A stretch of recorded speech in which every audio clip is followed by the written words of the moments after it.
All right, we're going to go ahead and record the meeting. I do want to also let you know that we're here to talk about Google Forms. We're all about assessment. If you had a chance to check in on Dr. Friel's EduPlanet pathway, it's really about assessment. And I think that, you know, we're so used to documenting progress and seeing our kids face to face that in the digital world, when it comes to assessment, it's a little bit of an adjustment. So that's what we want to talk about. And we're going to stay specific to Google quizzes here. Now, I'm not necessarily going to go through start to finish on how to make a Google quiz. I am going to show you some of those features.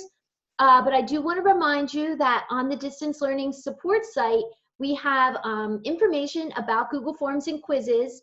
Maybe you filled out many Google Forms for potlucks and things like that. And how it happened is that people were using Google Forms as quizzes and using a back-end product to have them auto-grade. And Google was like, I think we could, you know, incorporate that ourselves.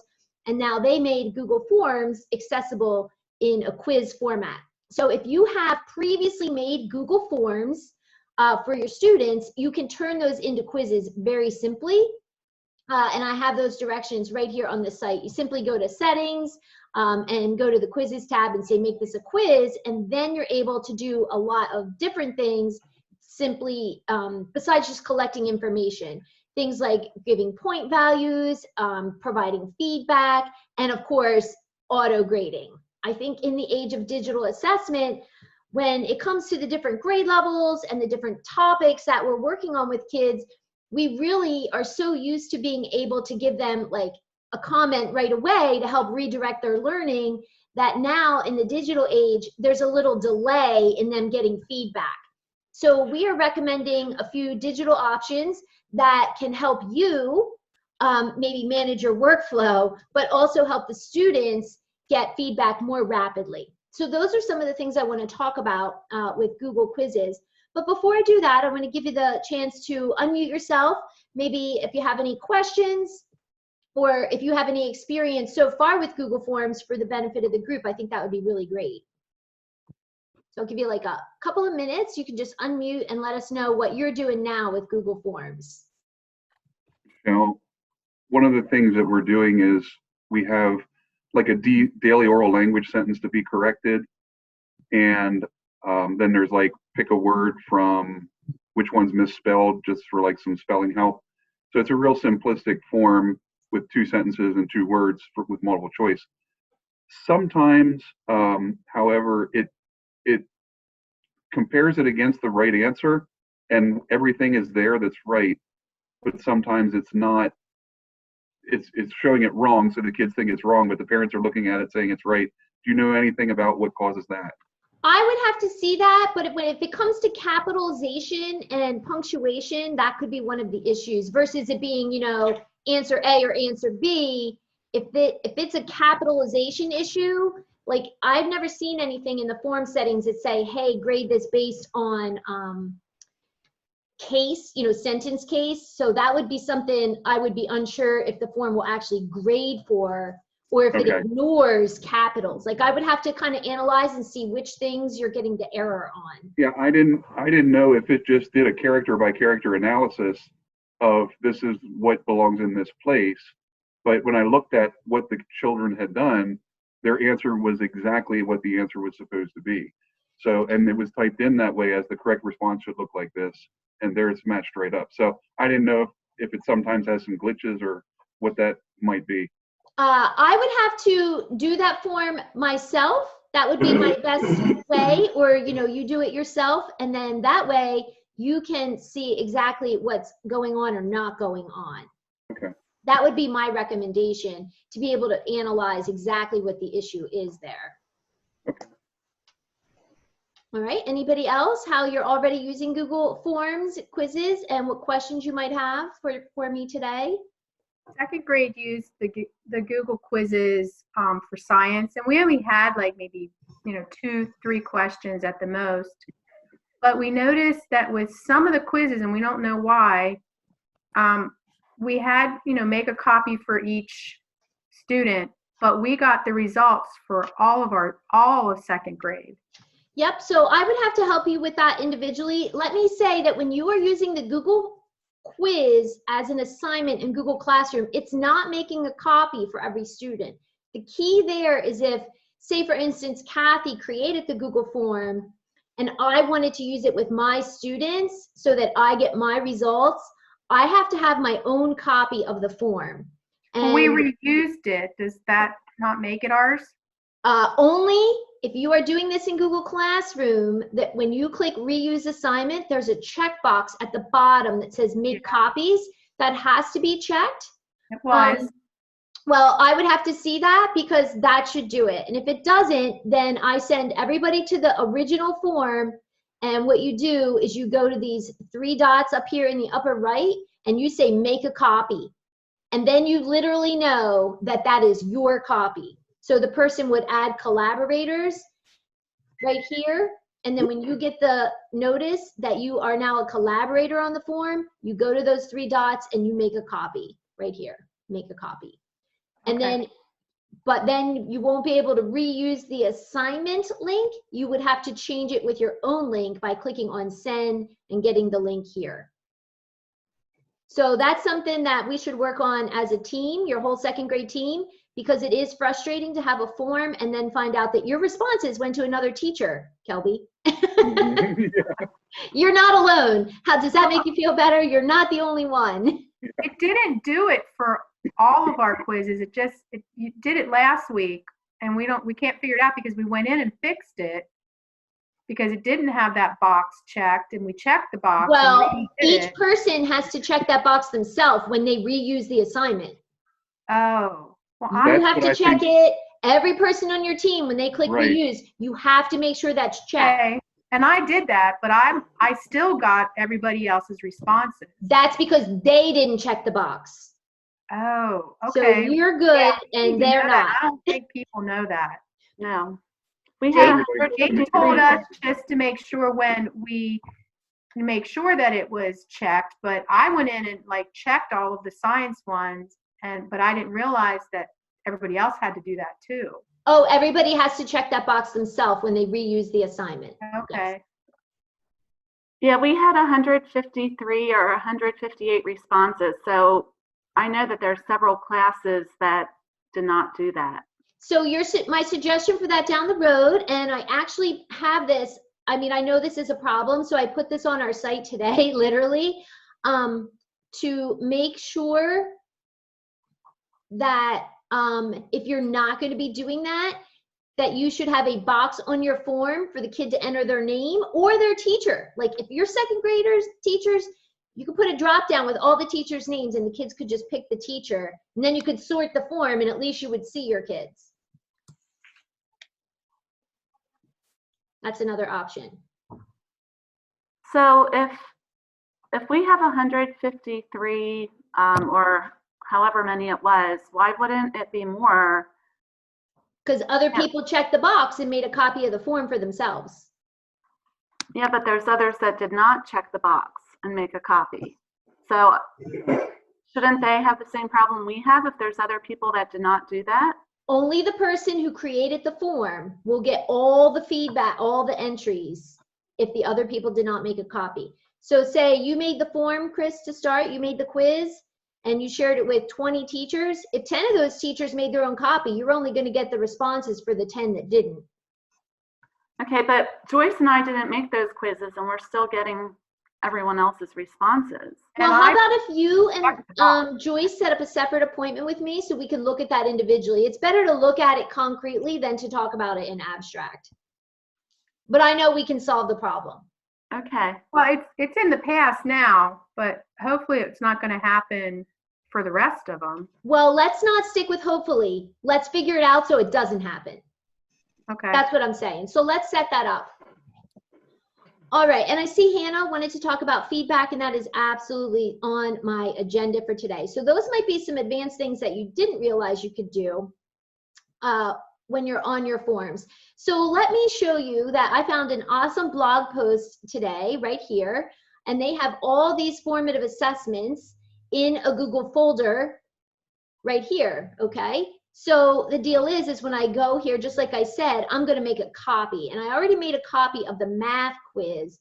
And what I want to show you is how you can really use the quiz to give your kids feedback along the way, as well as you get the data from their responses. You just check here. Yes, I will share that with you. I think I put it, Kayla wants that. It's right here on our distance learning support, the forms page. It says for some pre-made Google form formative assessments, click here. So I do have that on the page for you. I was like, well, that's great, right? There's no need to be reinventing the wheel when we are all short on time. That's thing one. I want you to remember that every single day. Yep. Michelle, are you okay if I like copy and like that specific link and share it with my 4th and 5th grade team? Absolutely. Now you Okay, can look here. They're not all perfect, but they are all a good start. It's a good start and it's a good place to start. And yeah, I think that's awesome. Thank you so much. So this is the one that I made a copy of. I already changed the title. So let's just start over actually, so you can see exactly what I mean. So I want to go with the math one. I think that math is one of the harder subjects because we always want to see students work. We want to hear about their thinking. So you can see right here, I can't view it, right? So I'm going back and instead I'm going to click it in this row and I'm going to go up to my 3 dots and I'm going to say make a copy.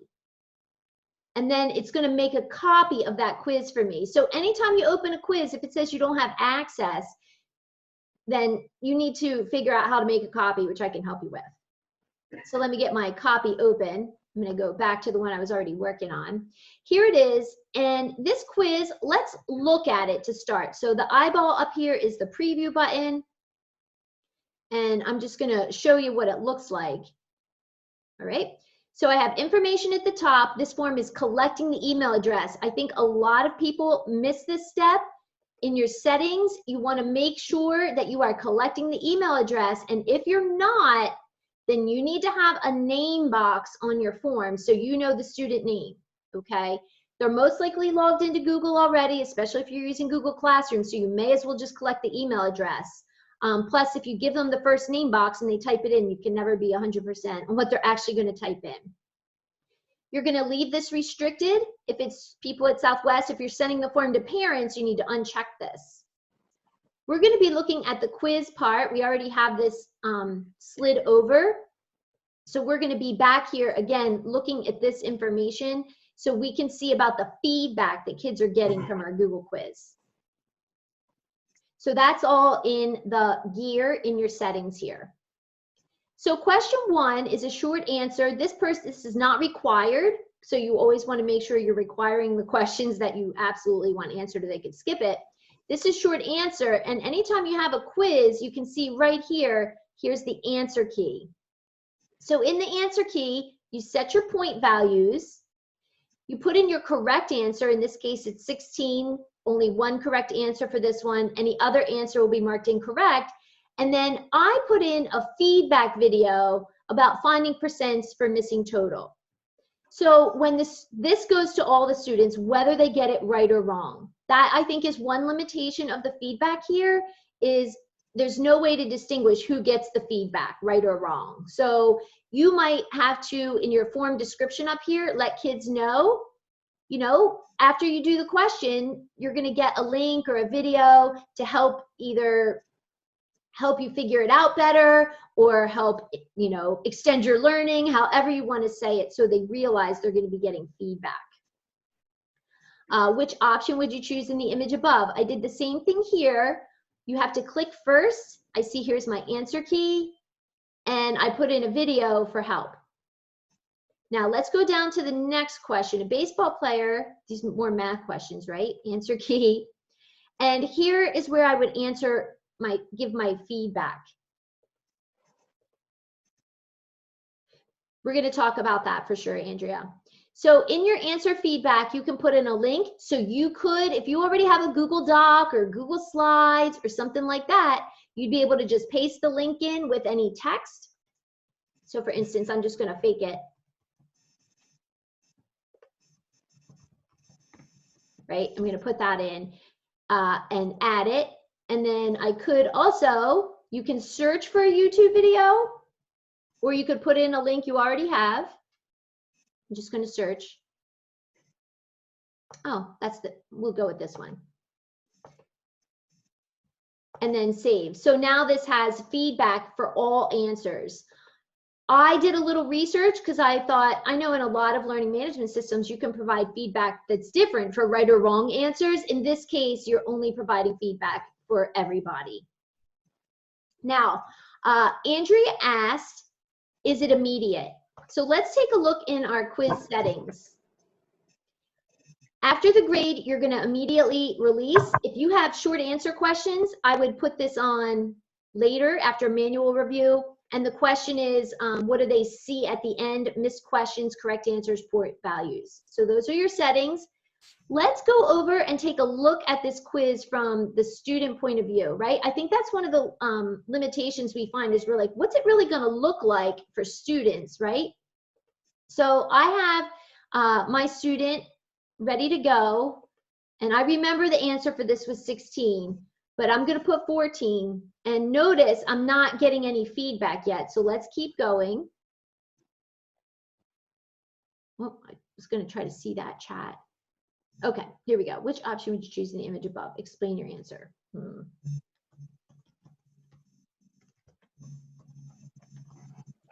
Right, the one that gives me the best deal. Baseball player. I'm not very good at this one. I didn't study up. Spot the error.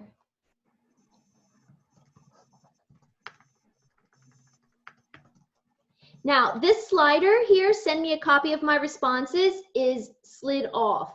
But I want to show you from the teacher view what you could do there. So let's see, general. Right here, response receipts, if the respondent requests it. If you switch this to always, that slider will be on by default and they will automatically get an email. Okay, so that's important to know. Let's see here. Can they change their idiom? Sorry. So here you go, Maggie, another great question. In your settings, it says respondents can edit after submit. If you have this checked, they'll be able to make changes. All right, Andrea, I'll get to that question right after. Here we go. So let me submit, just so we see what happens here. I can view my score. And when I view my score, so that's going to be important. Your kids will have to know to view the score. I got it wrong, and here's a video for me to review. So this is what it looks like for the kids. I got them all wrong. Here's the video I put in, and then this one did not have any feedback. So does that make sense? Like, this is what it looks like for the kids. Let's also go over to Harry's email. Here's what he got back in his email. I do not get the feedback in my email. So the key there after submitting was to click view score. Now let's go in our settings as the teacher and see quizzes. Immediately after each submission is what I had. Missed questions, correct answers, and point value. So you're going to want to be able to tell your students to click on the view score button if you want for them to get the feedback, it looks like. That's pretty important. Now, I have a few minutes. So Andrea asked about questions on different pages. So that form that you saw me just do, right, is all on one page. So what you do to get forms on multiple pages is you add, I'm just going to come up here to the top. Question, it's section. I think it's this one right here. Add section. Let's see where I put it. Here it is, right here. Section 2. And what happens then is you can see after section 1, it says continue on to the next section. You could have multiple sections. So this is how we would do summer professional development. You would go to your workshop and it would say, oh, pick the first, it would pick June, and then if you picked June, it would send you to section 2. If you picked July, we'd send you to section 3. If you picked August, it would send you to section 4. And then at the end of those sections, we would have the submit button. So if you're going to be using sections for multiple pages, I would just kind of plan that out on your paper. Think about it for differentiation. This is a great idea to differentiate your learning. So you put in a question at the beginning, 10 kids get it right, 10 kids get it wrong. The kids who get it right go to page 2. The kids who get it wrong go to page 3 for remediation. So you could set up your form with branching logic to be able to meet the needs of different populations. Is that what you were looking for, Andrea?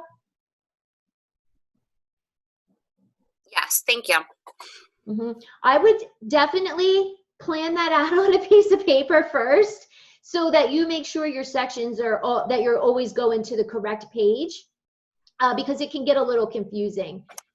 That's all.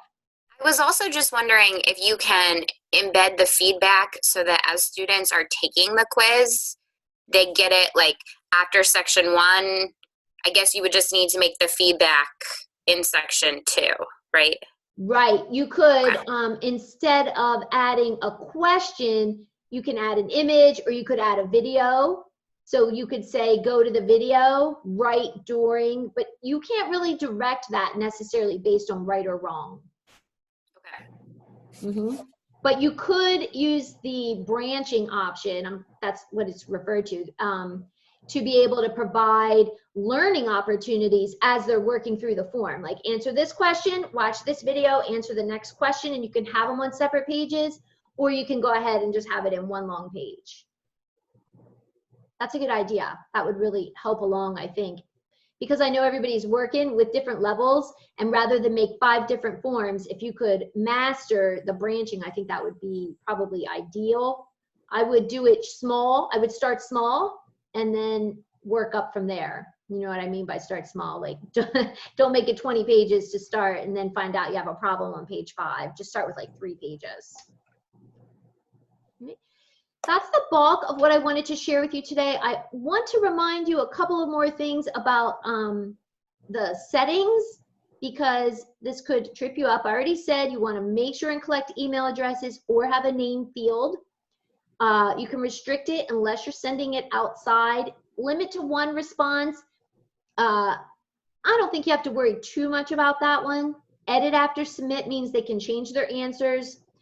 Summary chart, I would only send that if you were doing something with math, maybe you take a survey and then you want them to see the results at the end to do something with it. Like say, I don't know, what's your favorite candy? I taught 3rd grade, so that's one we always did. What's your favorite candy? They could see the chart at the end and now they have to take that chart and do something with it. That would be, I think, a good reason for that. Quizzes, definitely going to have it slid over as a quiz. You do not want to be using locked mode on Chromebooks unless you are sure that every student is using a Chromebook, a managed Chromebook. So I have a Chromebook at home. If one of my son's teachers put this on, this locked mode, and he went to do the form on our home Chromebook, he would not be able to do it. So this one's going to be tricky unless you're sure. Release grade, unless you're having short answer, I would send the grade out right away. And if somebody wanted to get together with me with an existing form and go through, I could easily make a screencast about this, although I am recording this right now as well. Respondent can see this is after the grade is released. I wish it said that, but you can hover over these little question marks, tells them which ones were incorrect, decide if they're going to get the correct answer. Remember, if you're giving them the option to go back and you gave them the correct answer, well, now they're going to have it. And then the point values. So you can decide that. That's literally on the form, not just after the fact. You probably know already that you can change the color of your forms. I like to do this, just maybe based on subject, that sort of thing. And you can change, there are a couple of different font styles. I'd probably stick with basic there. And you can change the image across the top. But you don't want to get necessarily bogged down in those things. Speaking from experience. Are there any other sort of questions about Google Forms? I did want to also let you know that we're happy to help you make the Google form and analyze if it's going to work, because I have many times sent out a form and somebody writes back and say, oh, I can't access it, or oh, I'm stuck on this question. Like, those things happen, definitely. Questions for me, thoughts, ideas for others? I've been using Google Forms for math and science each week, and especially for math, I find it really powerful to give feedback based upon the answer. So you can go to like question number 2, and anyone who had an answer of 20, you can give them the exact same feedback. And then anybody who had an answer of 15, like I can explain how it should have been 20. So that's how I've been trying to save time. But I didn't really know that until I started kind of deep diving into it. Can you say that again? How are you sending them that feedback? So I give it to them after they've submitted. So I like release the scores at a later time. But to give the feedback, rather than going through each kid's answer, I, like for math, give it based upon like everyone who had the same response. So like, for example, with the 20, if that's the correct answer, like I can say, you know, great job using this new skill. But then for somebody who was incorrect, and especially if a lot of them were incorrect with the same answer, I can just write one feedback and give it to everyone. So you're saying, let me just make sure I have this right. In your settings, you have it set here later after manual review, Yes. right? And then when you release the data, release the information, you are sending them an email with the feedback? So if you go to responses Mm-hmm.